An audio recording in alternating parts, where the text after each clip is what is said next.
Welcome to God's Love. We deliver Nutrition Services Department and our Health Harvest program. Let's talk about cooking with beans. Today we'll discuss the many health supporting benefits of beans, the difference between canned, dried, and different varieties of beans, and preparing, cooking, and storing. Beans, legumes, peas, lentils, pulses, we hear many words associated with beans. Legume is the name of the plant that produces edible pulses, which include beans, lentils, and peas. For our purposes today, we'll refer to beans, lentils, and peas as beans. And just keep in mind, they are widely interchangeable in recipes and any way that you like to enjoy them. What are the health supporting benefits of beans? Beans have many benefits. First of all, they are a plant-based protein. So including beans in place of animal proteins can support lower cholesterol and possibly healthy weight. Beans contain many vitamins and minerals, including iron, B vitamins like folate, and magnesium. Beans are a complex carbohydrate that provide very beneficial dietary fiber that supports gut health, and beans contain both soluble and insoluble fiber. The fiber in beans can increase satiety, meaning you're likely to feel more satisfied after a meal containing beans, which in turn can support healthy weight maintenance. Beans are also very environmentally friendly, meaning they cause minimal harm to the environment to produce. In fact, many beans are grown right here in New York State, so they don't have to travel very far to get to our local supermarkets and farmers markets. And compared to producing animal proteins, growing and processing beans uses less water and other resources and creates fewer greenhouse gas emissions. And beans can even support the health of our environment. Bean plants or legumes can fix nitrogen, which means they can convert nitrogen in the atmosphere into a form that plants can use, possibly meaning less synthetic fertilizer is necessary to produce healthy plants and crops. And like I said before, beans provide fiber, which in itself has many health supporting benefits. Fiber increases satiety, meaning beans help us feel satisfied after a meal that includes them, and this can help maintain a healthy weight. The fiber, vitamins, and minerals that beans provide can protect against cardiovascular diseases and some cancers. And fiber can help to lower blood pressure, lower insulin levels, lower bad cholesterol, and raise good cholesterol. While they're very beneficial to our health, beans are also extremely versatile and can be considered a carbohydrate, protein, or a vegetable. If you use beans in a meal as a protein, then you might include non-starchy vegetables and whole grains to round out the nutritional value of the meal. If you use beans as a carbohydrate, you might include a lean protein and non-starchy vegetables. Beans are also considered a vegetable and they can be the main dish. Even though beans are very versatile, it's still a good idea to include a variety of non-starchy vegetables, lean proteins, and complex carbohydrates in your overall eating pattern. How much should we eat each day? Well, a serving of beans is about 1/2 cup cooked. And if you're managing your blood glucose, 1/3 cup of cooked beans is considered a carbohydrate. A serving of beans can be seen similar to a serving of protein or carbohydrates, so about the size of your palm or an amount that could fit in your open palm. Beans do not have to be eaten every day, and they really should not necessarily completely replace other food groups, especially other complex carbohydrates and non-starchy vegetables. But because of their health supportive benefits and versatility, they are a great food for most people to incorporate into their regular rotation. Yes, beans have many benefits, and with those benefits can come some digestive discomfort if you're starting to increase beans or other high fiber foods in your diet.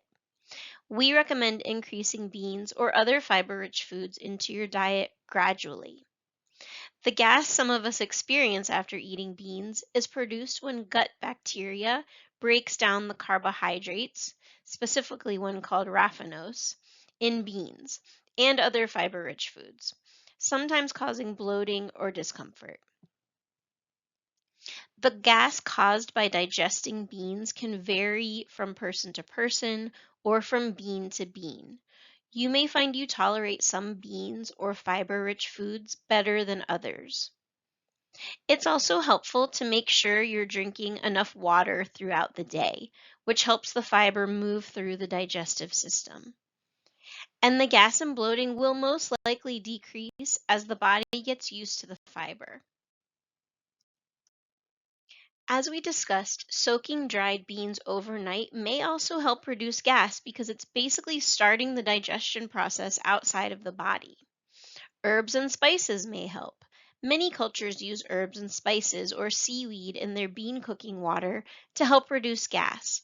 Try different recipes and see what works for you. And maybe you have a family recipe. And finally, of course, you can buy over the counter medications that help relieve gas discomfort.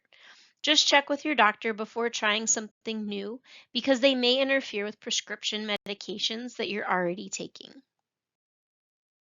Let's talk about canned, dried, and different types of beans. Let's start with canned beans. Canned beans are just as nutritious as dried beans. We want to choose low or no added sodium varieties, and in most cases, we want to rinse the beans when we take them out of the can. This reduces sodium, and you may not always want to incorporate the liquid that comes in the can into what you're making.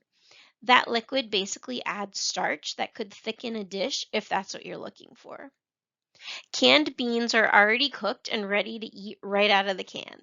They're also very easy to heat. Microwave, bake, stir fry, cook with other ingredients. The options are really unlimited.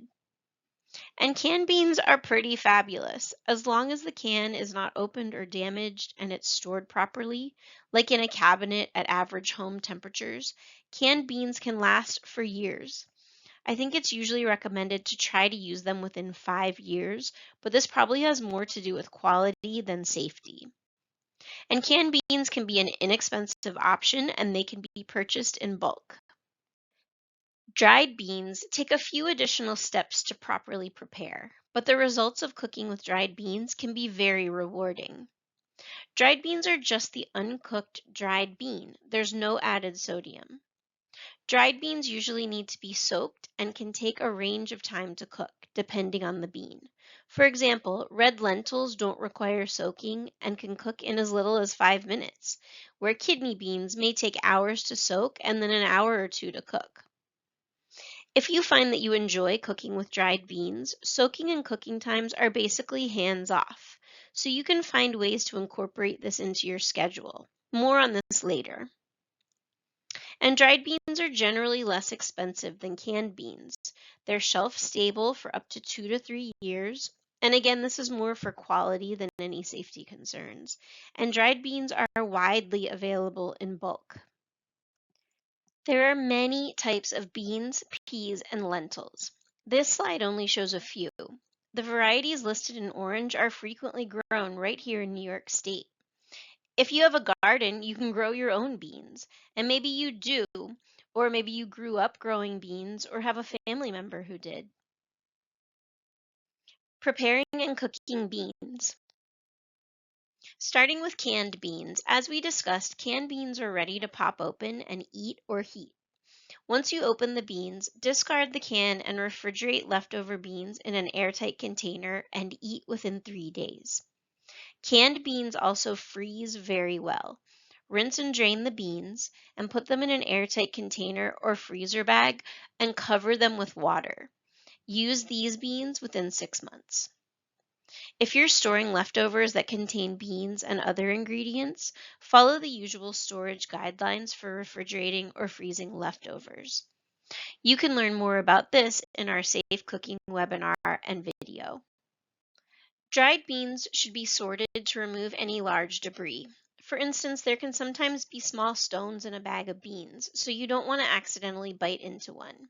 and also to remove shriveled or discolored beans. Dried beans should then be rinsed to remove any smaller debris, dust, or dirt. Beans can be rinsed under cool running water in a colander. It's important to soak most dried beans, with the exception of lentils, because they cook quickly.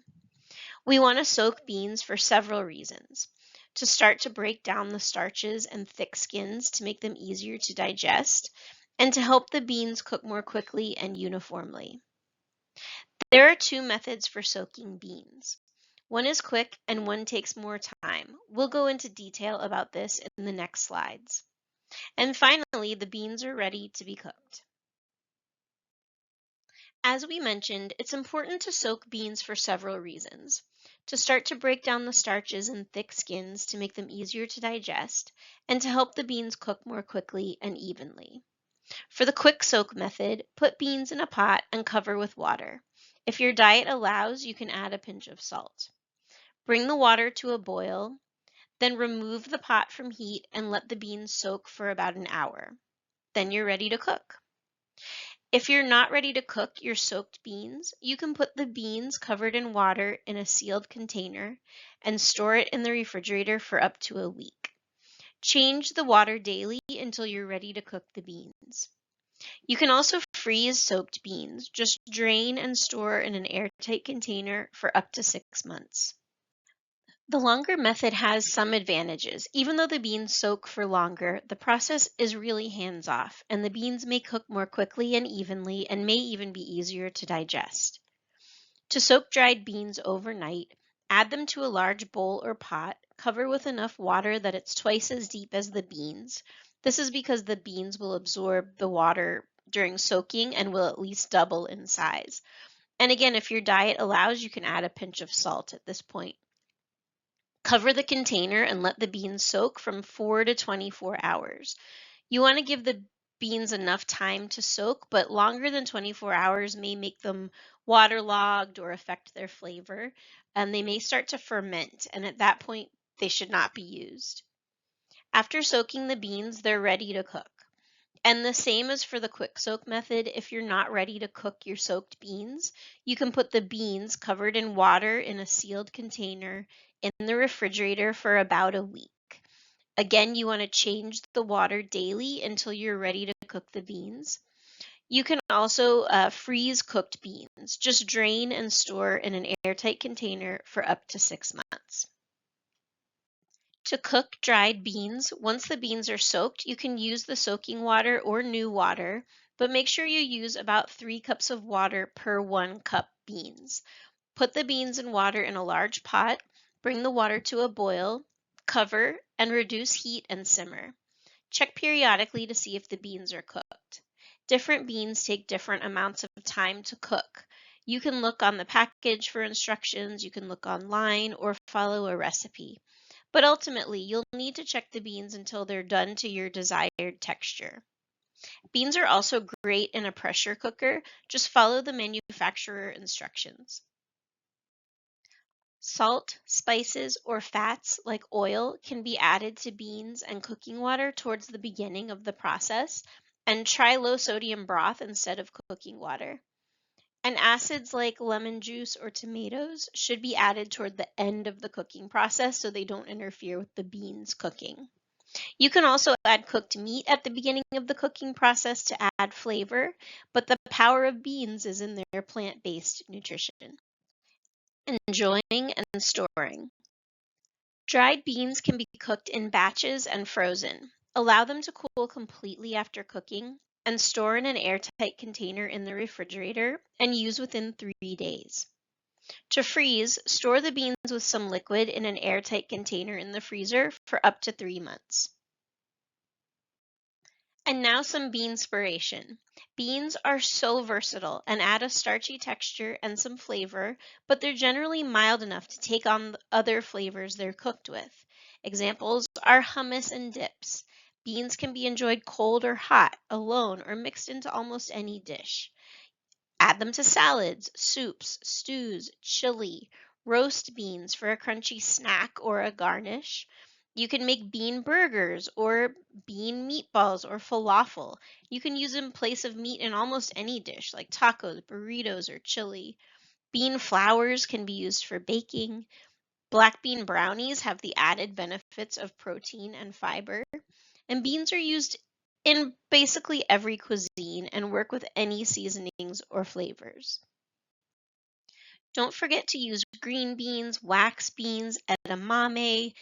You can eat them fresh in salads or with hummus or other dips. And they can, of course, be cooked into almost any dish.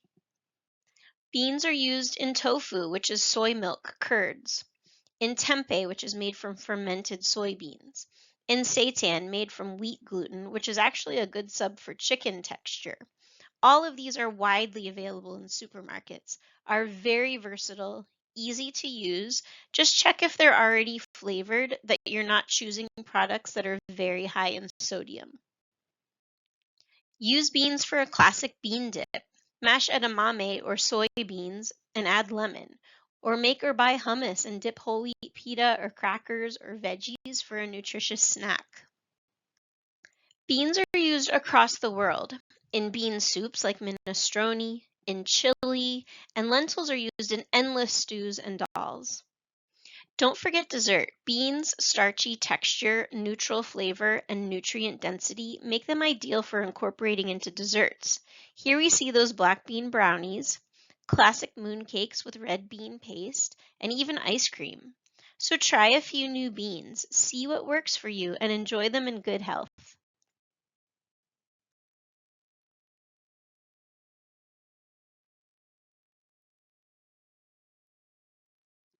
Thank you for your time today. Please visit the nutrition portal on the God's Love We Deliver website for more webinars and nutrition information.